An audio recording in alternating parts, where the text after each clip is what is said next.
Hello guys, आप सभी साथियों का स्वागत है आपके अपनी यूट्यूब चैनल परीक्षा वीर पर। तो आप लोग जो है काफ़ी दिनों से इस चैनल से जुड़े हुए हैं और आप लोगों ने देखा कि हम लोगों ने बिल्कुल टाइम से सीडीपी का सिलेबस लगभग कंप्लीट कर लिया है।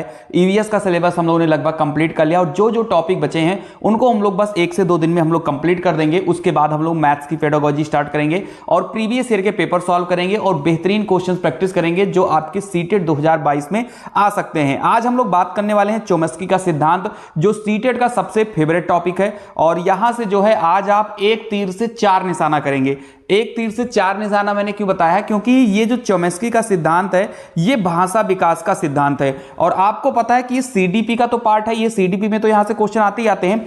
जो आपने हिंदी लैंग्वेज लिया है या आपने इंग्लिश लिया है या आपने संस्कृत लिया है, इन 3 यानी इंग्लिश, हिंदी, संस्कृत, यहां से भी एक एक क्वेश्चन वहां के पेडागोजी में भी चोमस्की से पूछे जाते हैं। तो आपके हिंदी, अंग्रेजी और साथ ही साथ संस्कृत 3 यहां से और एक क्वेश्चन आपके सीडीपी में, यानी कि 4 जगहों पर यह क्वेश्चन पूछा जाएगा। तो आज की क्लास बहुत इंपॉर्टेंट है और ज्यादा बड़ी क्लास नहीं है, बहुत छोटी सी क्लास इनका है। इन्होंने जो अपना सिद्धांत दिया है बहुत ही कम शब्दों में और बहुत ही अच्छे ढंग से इन्होंने बता दिया है। तो आज अगर आप इसको देख लेते हैं तो यकीन मानिए कि 3 से 4 अंक आपके आने वाले सीटेट के एग्जाम में कंप्लीट हो जाएगा। बहुत सारे छात्र ऐसे होंगे जो आज पहली बार मेरी क्लास को देख रहे होंगे, तो आप लोगों को मैं बता दूं कि यहां पर लगभग सीडीपी की सारी क्लासेस हो चुकी हैं। आप लोगों को प्लेलिस्ट की लिंक डिस्क्रिप्शन बॉक्स में मैंने दे दिया है, सीडीपी की भी और ईवीएस की भी। आप इस क्लास को देख लीजिए, उसके बाद आप जाकर वहां पर आप सारी क्लासेस को अच्छे से देख सकते हैं। और जो हम लोगों का टारगेट है कि सीडीपी में 30 में 30, ईवीएस में 30 में 30 और सारे पेडागोजी सेक्शन को जबरदस्त तरीके से करना है। तो बिल्कुल अगर आप मेरी सारी क्लासेस देख लेते हैं तो कोई दिक्कत नहीं होने वाला है।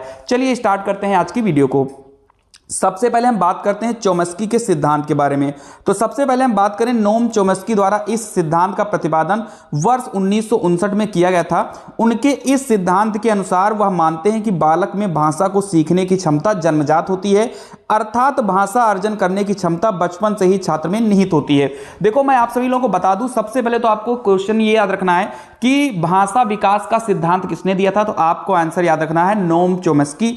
या पूछ लिया जाए इन्होंने किस ईयर में इस सिद्धांत को दिया, तो 1959। और इनके द्वारा ये जो बहुत इंपॉर्टेंट पॉइंट है जो सीटेट में कम से कम 7 से 8 बार पूछा गया है कि चोमस्की के सिद्धांत के अनुसार कौन सा पॉइंट सही है, तो उसमें आपको याद रखना है कि बालक में भाषा के सीखने की जो क्षमता होती है वो जन्मजात होती है।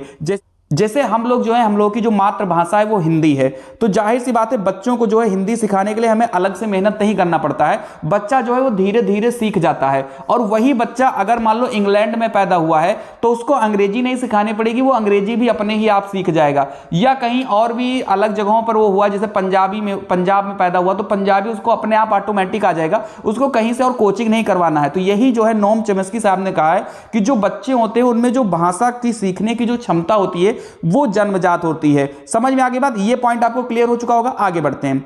अगला जो पॉइंट है इसमें और भी इंपॉर्टेंट चीजें आपको याद रखना है। लिखा है कि भाषा को अर्जन करने की यह क्षमता कुछ निश्चित समय तक होती है। बालक की भाषा अधिग्रहण क्षमता जो होती है वह शुरुआती 5 वर्ष तक प्रभावशाली होती है। यह पॉइंट बहुत ज्यादा इंपॉर्टेंट है और आपको हो सकता है बहुत ही कम बुक में देखने को मिले।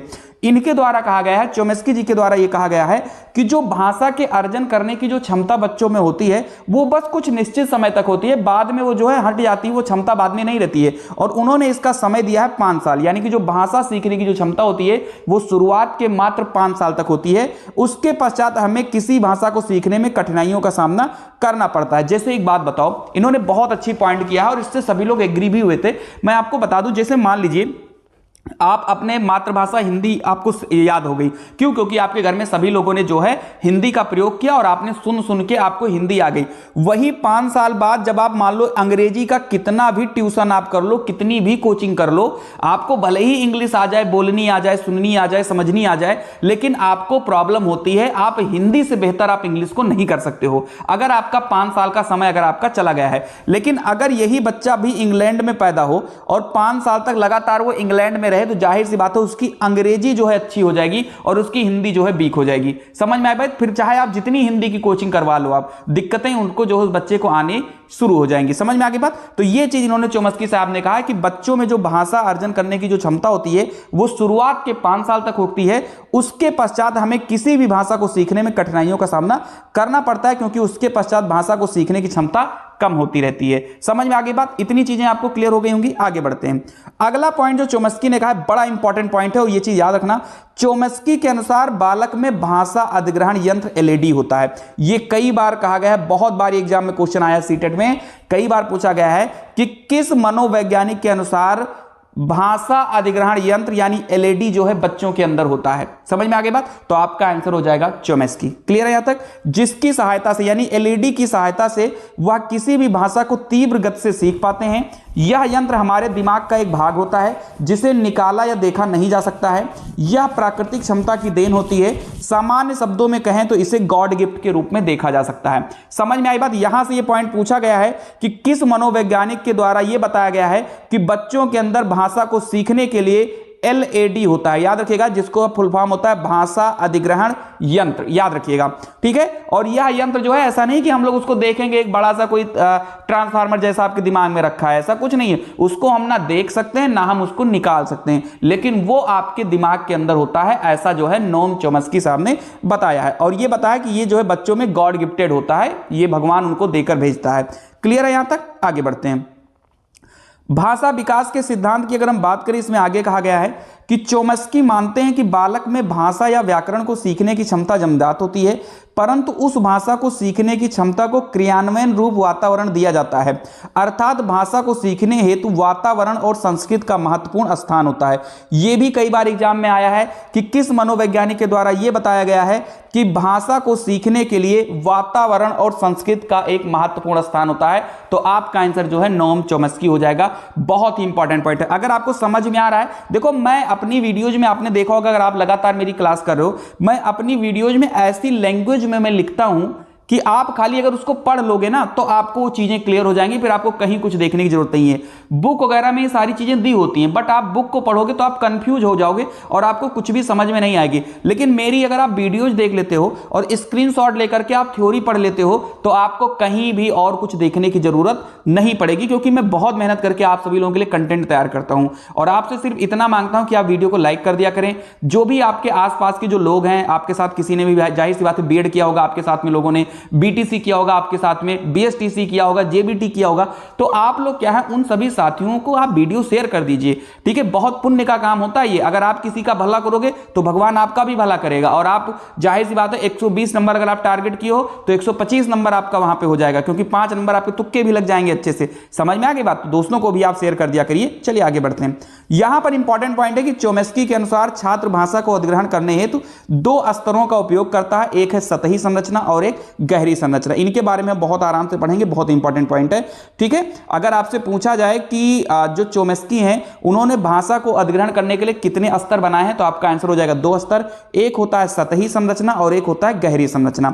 अब सतही संरचना क्या होता है, जिसको हम सरफेस लेवल बोलते हैं। ध्यान से देखिए इसको। चोम्स्की के अनुसार इस संरचना में छात्र सिर्फ भाषा की ध्वनियों एवं शब्दों का ज्ञान प्राप्त करते हैं, परंतु इसके अर्थ को समझ पाने में वो असमर्थ होते हैं। कहने का मतलब यह है कि जो बच्चे होते हैं वो जो है भाषा की ध्वनियों को तो पहचानते हैं, लेकिन अगर कहा जाए इसका अर्थ बता दो तो वो अर्थ को नहीं बता पाएंगे। जैसे उस शब्द के अर्थ को विस्तृत रूप में समझाने में वो असफल रहते हैं, जैसे खाना पीना, मम्मी पापा आदि।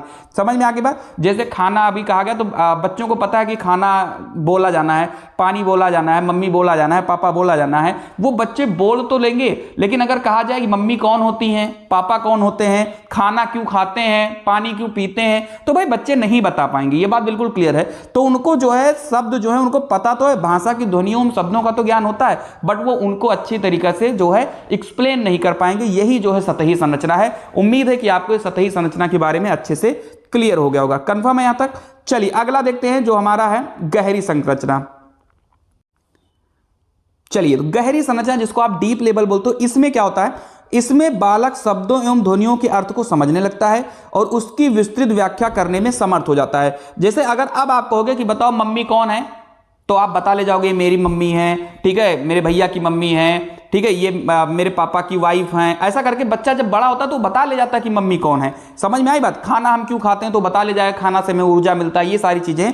तो इसी को हम लोग जो है गहरी संरचना बोलते हैं। इसके अंतर्गत छात्र किसी वस्तु को परिभाषित करने के लिए उत्तम शब्दों का चयन कर पाता है, या उनके भाषाई विकास का परिपक्व रूप होता है। यानी कि अब जब यहां पर बच्चा गहरी संरचना में जब पहुंच जाता है तो ये क्या हो जाता है, भाषाई विकास का परिपक्व हो जाता है। यानी कि अब उसको जो है परिपक्वता हासिल हो चुकी है और अब वो अच्छे से उन बातों को क्लियर कर सकता है। समझ में आ गई यहां तक बात? तो एक तो आपने पढ़ लिया सतही संरचना। सतही संरचना में क्या होता है कि बच्चे जो हैं वो भाषाओं और ध्वनियों का ज्ञान तो प्राप्त कर लेते हैं लेकिन उसका व्याख्या नहीं कर पाते हैं। और गहरी संरचना में क्या होता है कि बच्चे जो हैं अब वो जो शब्द और ध्वनि सुनते हैं उनको अच्छे तरीके से वो व्याख्या भी कर सकते हैं, और यह जो है भाषाई विकास का एक परिपक्व रूप होता है। मुझे लग रहा है कि चॉम्स्की के सिद्धांत को आपको अच्छे से क्लियर हो चुका होगा। कंफर्म है यहां तक? अब जो क्वेश्चंस आपसे पूछे गए एक दो क्वेश्चन मैं यहां पर करवा देता हूं। सबसे पहला तो यहां पर पॉइंट है कि चॉम्स्की के अनुसार कौन सा कथन सही है। बच्चों में भाषा सीखने की क्षमता जन्मजात होती है, बच्चों में भाषा सीखने की क्षमता का जन्मजात नहीं होती है, बच्चों में भाषा सीखने की क्षमताएं बहुत सीमित होती हैं, या फिर बच्चों को व्याकरण सीखना जरूरी होता है। बताइए, सभी लोग आंसर टाइप करेंगे।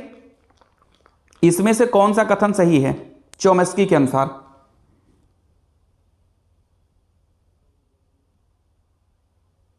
बिल्कुल परेशान ना होइए, बस जल्द से जल्द हम लोग पेडागोजी ला रहे हैं। आपका सीडीपी लगभग कंप्लीट हो गया है, 90% कंप्लीट हो गया। जो 10% चीजें हैं वो आपको मैं पेडागोजी सेक्शन में या फिर जब हम लोग क्वेश्चंस करेंगे वहां पर हम लोग करवा लेंगे, प्रैक्टिस में कंप्लीट हो जाएगा। बस आपको टेंशन नहीं लेना, लगभग टॉपिक हम लोगों ने कवर कर लिया है। और जो लोग अभी नहीं देखे प्लेलिस्ट दिया है, जाकर देख लो, क्योंकि हमारी वीडियो से सारी चीजें आएंगी। मैं पक्का बता रहा हूं आपको, ये अनुभव बता रहा है, एक्सपीरियंस आपको। उतनी चीजें पढ़ लीजिएगा, उसमें लापरवाही मत करिएगा, और बाकी लगातार प्रैक्टिस करते रहिए, प्रैक्टिस खूब करिए सीटेट एग्जाम के लिए। चलिए, तो बात करें तो इसका ऑप्शन नंबर ए बिल्कुल करेक्ट हो जाएगा। बच्चों में भाषा सीखने की जो क्षमता होती है वो जन्मजात होती है। कंफर्म है? आगे बढ़ते हैं। अगला क्वेश्चन है, भाषा और विचार के संबंधों की चर्चा में अग्रणी कौन है? ये बहुत इंपॉर्टेंट क्वेश्चन है, ये बहुत बार ये एग्जाम में आया है, सीटेट में रिपीट हुआ है कई बार। और आपको बता दें, ऐसे ही क्वेश्चन ये हिंदी में भी आ जाते हैं कि भाषा और विचार के संबंधों पर चर्चा में अग्रणी कौन है। संस्कृत में ऐसे ही आ जाता है, इंग्लिश में ऐसे ही आ जाता है।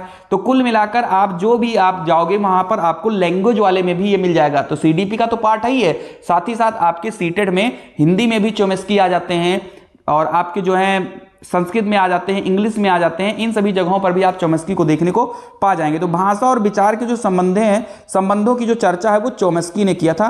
ठीक है, इस चीज को याद रखिएगा। इन्होंने जो है किसका सिद्धांत दिया था? तो भाषा विकास का सिद्धांत दिया था। ठीक है, चलिए, इन्होंने एक क्वेश्चन ऐसे बन सकता है कि बताइए भाषा विकास का सिद्धांत किसने दिया? तो आपका सीधा आंसर क्या हो जाएगा? आपका सीधा आंसर जो है आपका चॉम्स्की हो जाएगा। चलिए बढ़ते हैं आगे की तरफ। यहां पर जो है एक दो क्वेश्चन मैंने बुद्धि का लिया है। आपको बता दें कि बुद्धि का चैप्टर हम लोग बहुत अच्छे से पढ़ चुके हैं। जिन्होंने नहीं देखा है बुद्धि का चैप्टर, उनके लिए डिस्क्रिप्शन बॉक्स में लिंक है, जाकर आप उसको देख सकते हैं।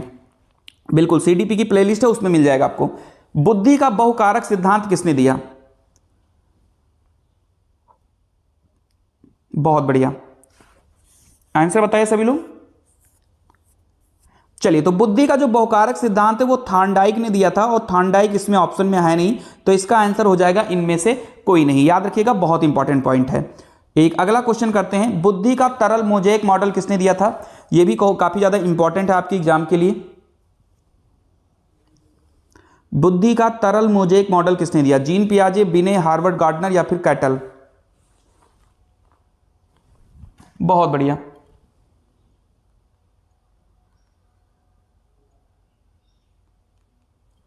चलिए, तो कुल मिलाकर यह है कि आपका राइट आंसर जो है कैटल जो है बिल्कुल ही करेक्ट हो जाएगा। तरल मोज़ेक मॉडल इन्होंने दिया था। ठीक है, द्विकारक सिद्धांत किसने दिया था? स्पीयरमैन ने दिया था। तो ये सारी चीजें मैं आपको करवा चुका हूं। डिस्क्रिप्शन बॉक्स में प्लेलिस्ट सीडीपी की दे दी है, जाकर आप देख लीजिए। तो आज बहुत छोटी क्लास थी आपकी, क्योंकि चॉम्स्की ने बहुत ही कम शब्दों में अपनी चीजों को क्लियर कर दिया था। और उम्मीद है कि चॉम्स्की के बारे में आप कुछ गलत नहीं करेंगे। आप एक बार अगर नोट्स बना लेंगे, आप अच्छे से पढ़ लेंगे, तो चॉम्स्की से कुछ भी गलत नहीं होने वाला है। तो ये रही फिलहाल आज की क्लास। मिलते हैं अगली वीडियो में, तब तक के लिए आप सभी लोग सब्सक्राइब कर लें चैनल को। खुश रहिए, मस्त रहिए। जय हिंद, जय भारत।